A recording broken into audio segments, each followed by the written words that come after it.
Hello everyone, this is BSc third year class of complex analysis.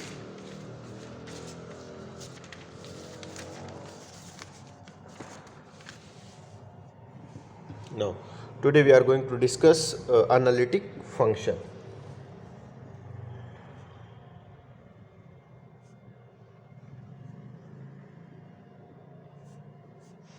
एखादं function F of Z एखाद्या point Z नॉटला कधी analytic असतं तर त्याचे डेफिनेशन लिहून घ्या. A function F is said to be analytic at Z nought. A function is said to B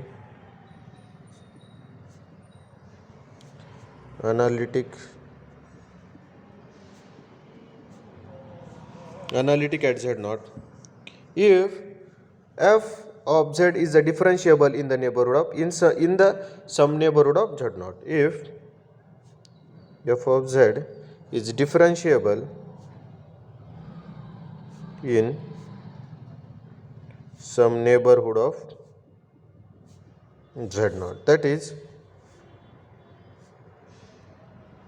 f of z is differentiable in some neighborhood of z naught, epsilon neighborhood of z naught. Now example, fz is equal to 1 by z. We know that this function is differentiable at every complex number except 0. So this function is analytic at every complex number except z is analytic in punctured plane. Only 0 is removed from the complex plane. Now we know that second f of z is equal to mod of z square is equal to x square plus y square plus I times 0. Now this function we have discussed earlier that this function is differentiable at only point 0 0 and no other point. Hence this function is not analytic at every complex number because this function is differentiable at only one point, and the function is said to be analytic at point there must exist some neighborhood of that point at which the function is differentiable at that point. Now write down one note.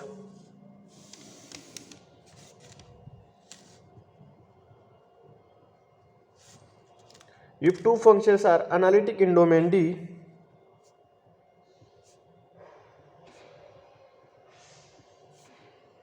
if two functions f and g are analytic in domain D, then f plus g, f into g, f by g, where g is not equal to 0 are analytic in D. If f and g are analytic in some neighborhood in analytic in domain D, then some product and quotient are analytic in the domain D. Now second note, a composition of two analytic functions is also analytic. If f and g are analytic in D, then FOG, GOF are analytic in D.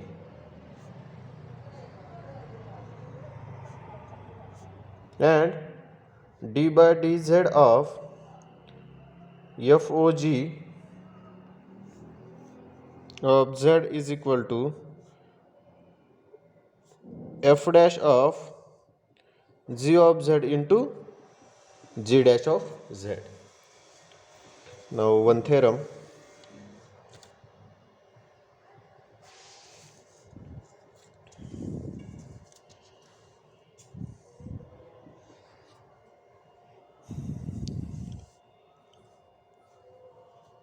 If f dash of z is equal to 0 everywhere in a domain D, if f dash of z is equal to 0 that is the derivative of f is equal to 0 everywhere in a domain D.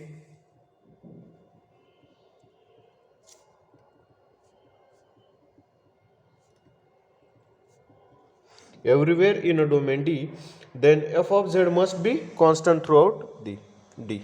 Then f of z must be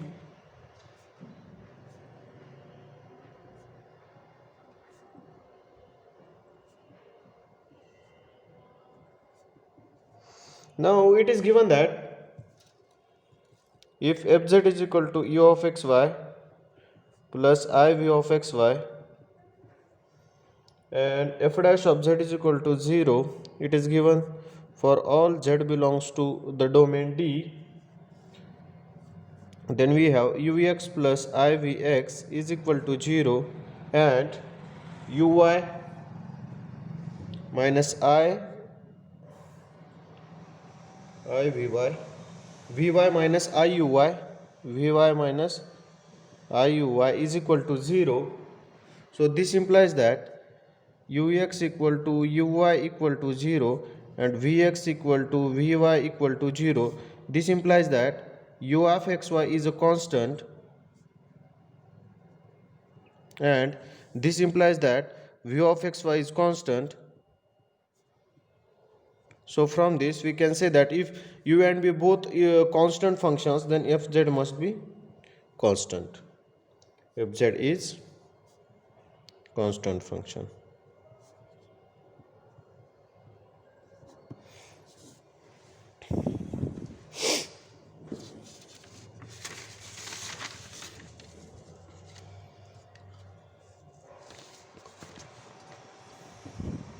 Now one example,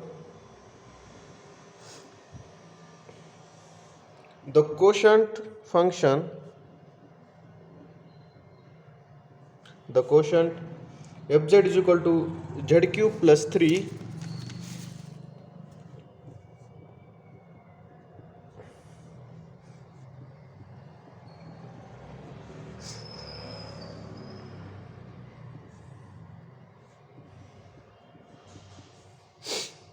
is analytic everywhere in C.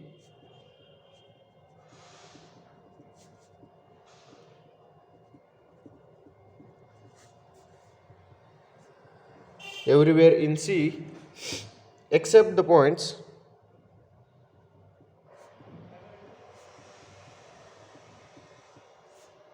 plus minus root 3 and plus minus I.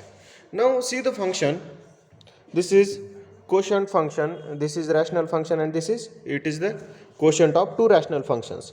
So note that this is z square minus 3 is equal to 0, implies that z square is equal to root 3. So this implies that z is equal to plus minus root 3, and this the denominator vanishes if z square plus 1 is equal to 0. This implies that z square is equal to minus 1. This implies that z is equal to plus minus I.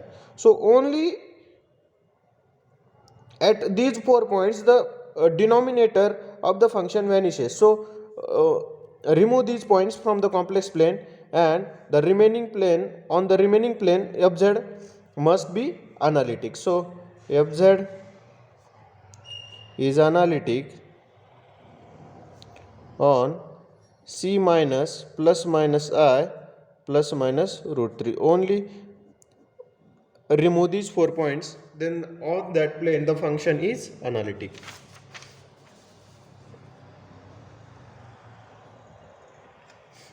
Second example,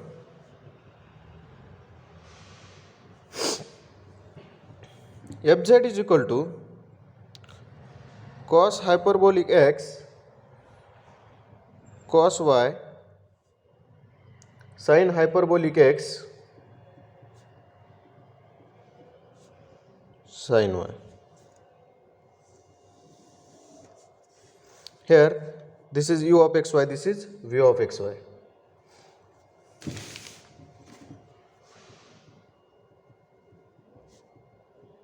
Cos hyperbolic x cos y, and this is v of xy. V of xy is what? sin hyperbolic x sin y.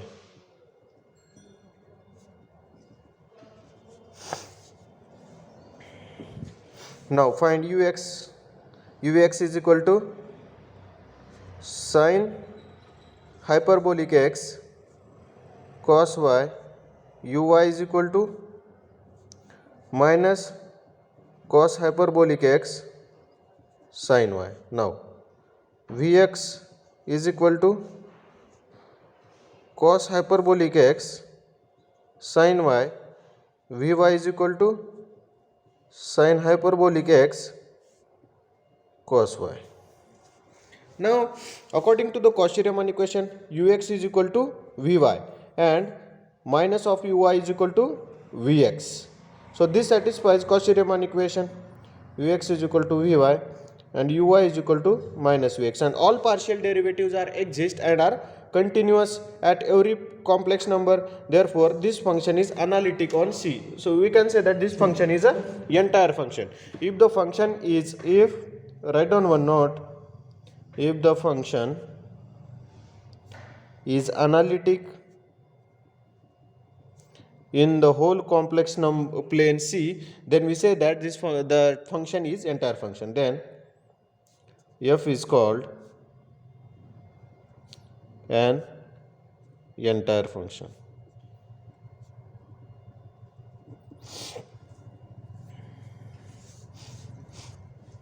Now example third.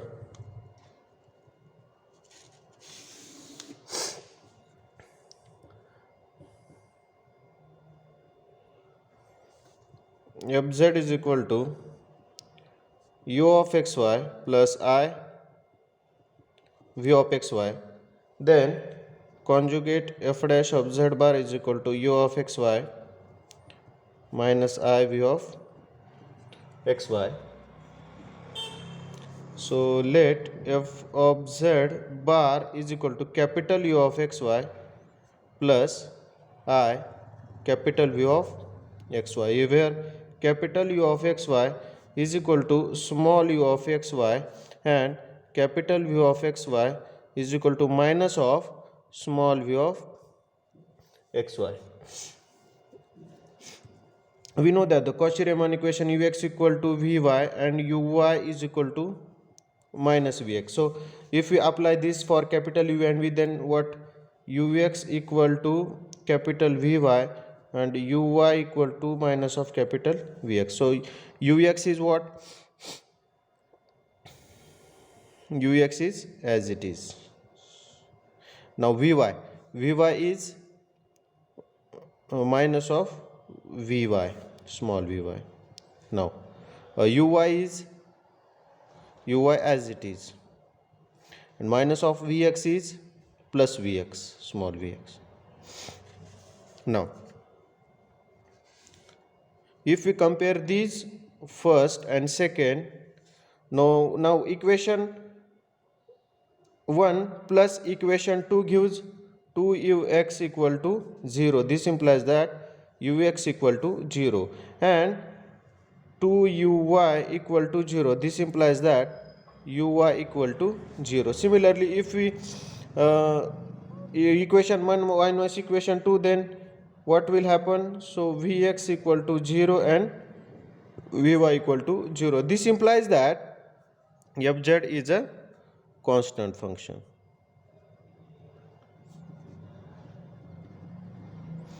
Now this example shows that if f and f bar both are analytic at some point, then f must be a constant function. If f and f bar, that is the f and conjugate of f, are analytic at some point or are analytic on C, if and only if fz is a constant function. So today's lecture I am going to stop over here. Thank you.